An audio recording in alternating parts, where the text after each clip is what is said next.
In this video, we're going to look at applications of propositional logic.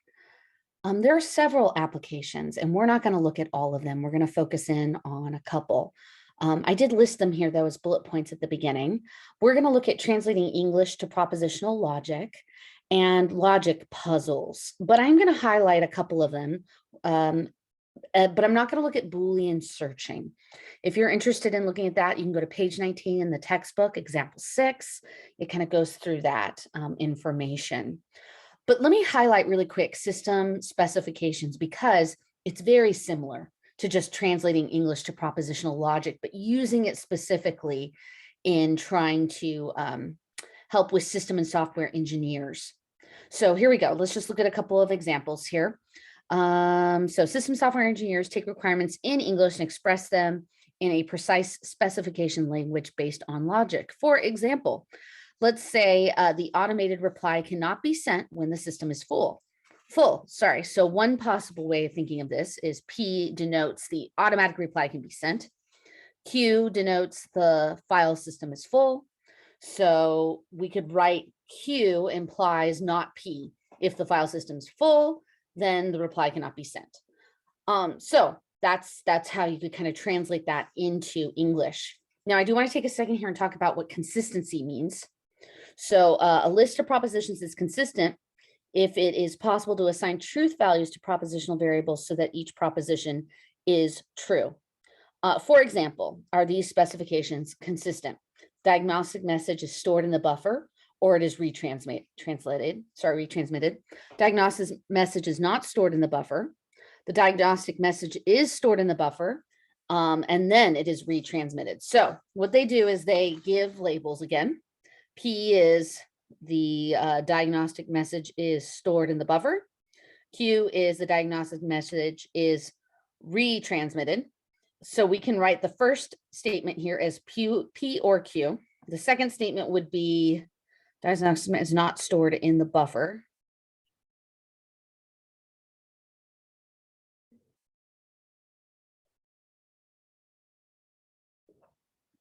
So that would be not P, because that's when diagnostic message is stored in the buffer. And then if it's stored in the buffer, then it's transmitted. So P implies Q. Okay, so if they say right down here, if we suppose, or I should say when P is false, that happens, if P is false and Q is true, then all three statements hold. So the specification is in fact consistent. So if it ends up being that the diagnostic message is not transmitted, if that is added in, then that adds in a not Q requirement, which wouldn't work because that causes there to be a false statement since we're assuming Q is true and it's no longer consistent.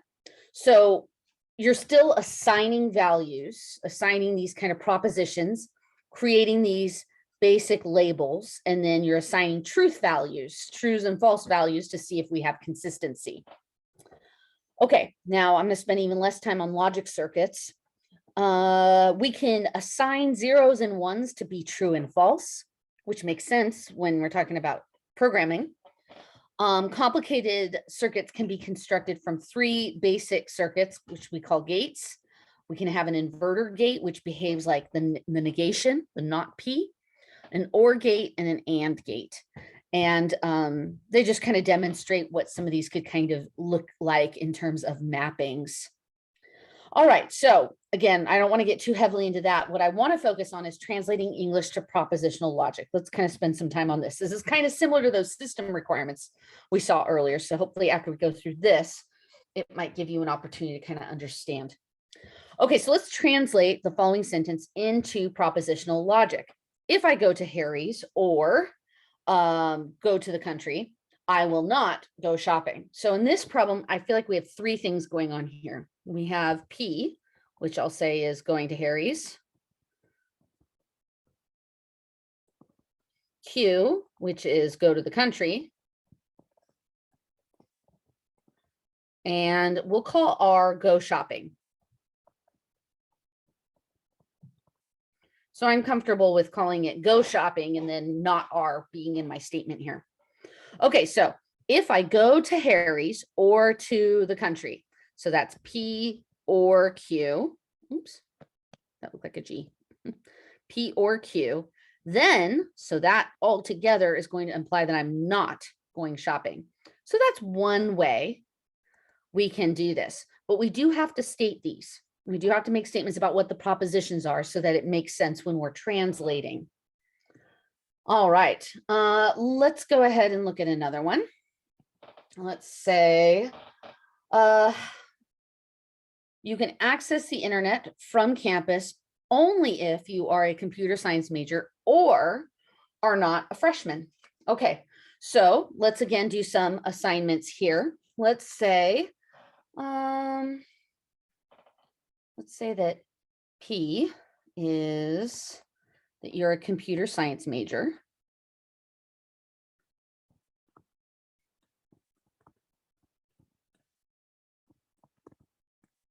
Say Q is you're a freshman. And we'll say R is accessing the internet. I don't know why I did that one last. Could have done it as first. Sorry. Not sure why I did it that way, but I did. Oh, well. Okay, so there's my assignment then. So what we're saying is you can access the internet only if you are a computer science major or not a freshman.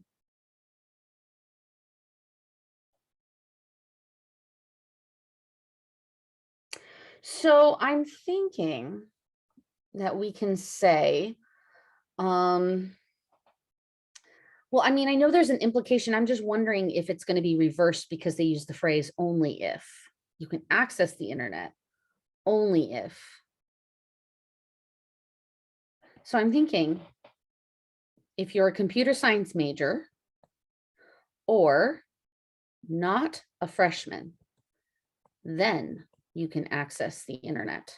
I'm thinking that's how we would write that down. It's the fact that they put the only if. So it's like an if then statement, right? But they kind of wrote it in reverse. So that's why I'm thinking it would make sense to do it this way. Oops, sorry, I have to do the red pen. All right, but again, make those statements. Okay, let's move into logic puzzles. Now, logic puzzles don't have to use the symbols, the propositional logic. It's possible to figure them out without propositional logic.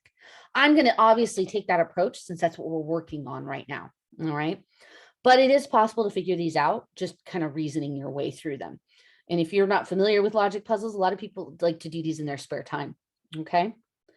Okay, so let's go ahead and read through this one. As a reward for saving his daughter from pirates, the king has given you an opportunity to win a treasure hidden inside one of 3 trunks. 2 of the trunks that do not hold the treasure are empty. Oh, sorry, the 2 trunks that do not hold the treasure are empty. Okay, so 2 are empty, 1 holds the treasure. To win, you must select the correct trunk. Trunks 1 and 2 are inscribed with the message, the trunk is empty. And trunk 3 is inscribed with the message, the treasure is in trunk 2.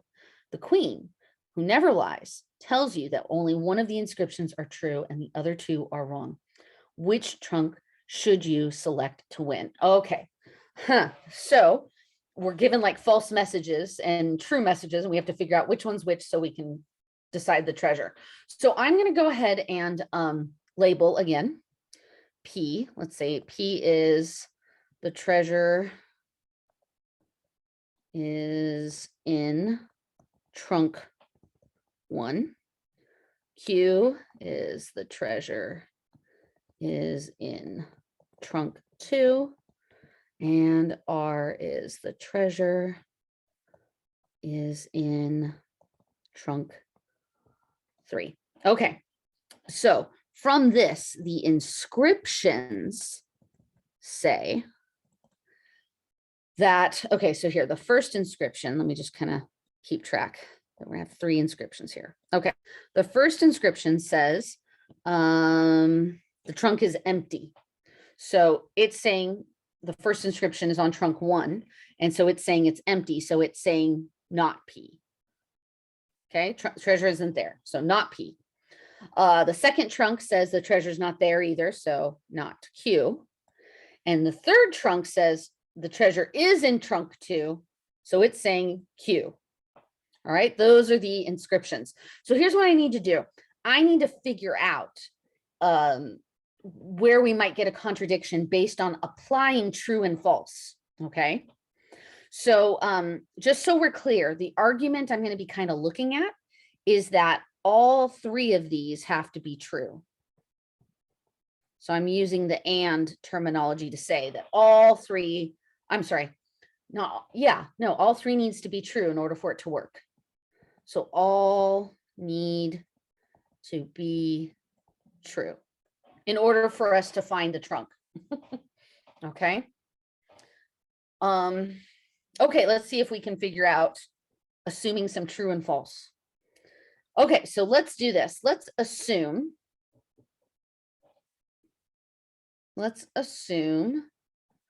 that trunk 1 is telling the truth.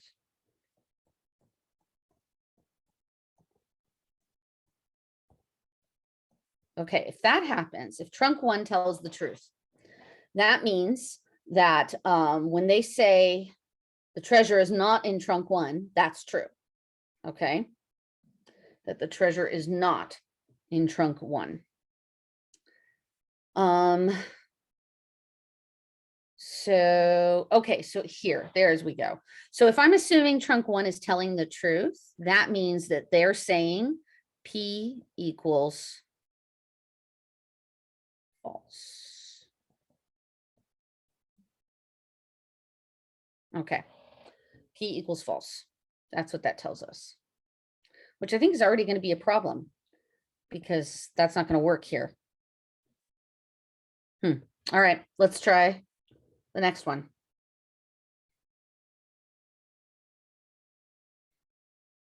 Actually, you know what? Let me approach this just a smidge different. So let's just assume a trunk 1 is telling the truth. That means then that the treasure is not in P.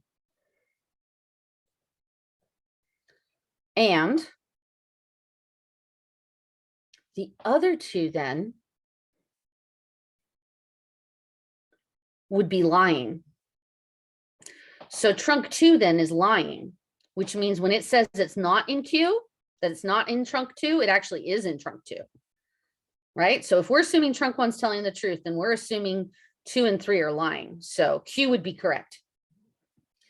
And then in the last inscription, since that's lying, it's saying that it's not in trunk 2.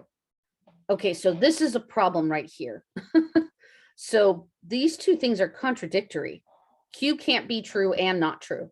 That's not possible. So we have a contradiction here. So this one doesn't work.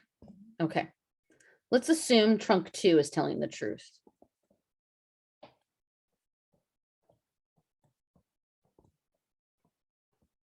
Okay, so if trunk 2 is telling the truth, that means that not Q is true. Okay, so the other 2 are lying, which means that the first one is assuming that P is true, and this last one is assuming not Q as well. So because they're lying. So when it says it's in trunk 2, it's lying. So we're like, no, it's not in trunk 2. So this one's actually consistent. We have consistency going on here, which means in order for it to be true, P is going to have to be the truth here. So it's going to be the treasure in trunk 2. So I think that the treasure's in trunk 2. Okay. Before I do that, and because I kind of ran out of space, I'm going to assume really quick, I'm going to take a second and look at trunk 3, okay? And see what happens. Make sure it comes out weird, like trunk 1, okay? Okay, so if I assume trunk 3 is telling the truth, that means that the last one, Q, is true, but the second one's a liar, so that's saying Q is true also, okay? And then the first one's a liar, which is saying P is true. Okay, now this is a problem because we can't have both P and Q be true, because then that's saying the treasure is in both of them. So this is a contradiction. Okay, so we figured it out. It is, in fact, trunk 2. That's the one you're going to want to pick. Okay, let's try another one.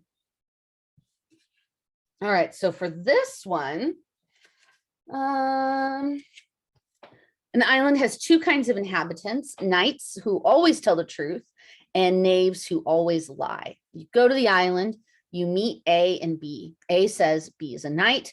B says the 2 of us are opposite types. So what could they possibly be? Okay, so we'll have to do some assumptions here. All right, so if A is a knight, let's start with that. So let's say P is a knight. And if it happens to be not P, that means A is a knave, just so we're clear. Q would be B is a knight and not. Q is that B is a knave. Now, to be clear, they could both be knights and they could both be knaves. Just so you know, it's possible. Based on their statements, it doesn't seem like that's the case that they both be knights, right? Because B then automatically contradicts, okay? But it is a possibility that they could both be lying. All right, so let's see. Let's start with assuming that P is true. So let's assume, here, I'm going to do this in green. Oops, P equals true. Okay, so if P is true, then that means A is a knight. So then when B says that Q is true, okay, but that's a problem because B says that both of them are opposite. So one's supposed to be true and one's supposed to be false. So that's a problem. Not going to work. So, oh, I guess I'll just say contradiction. Sorry. That was the word I used earlier. Contradiction. That's a problem because they can't both be true based on what they've said.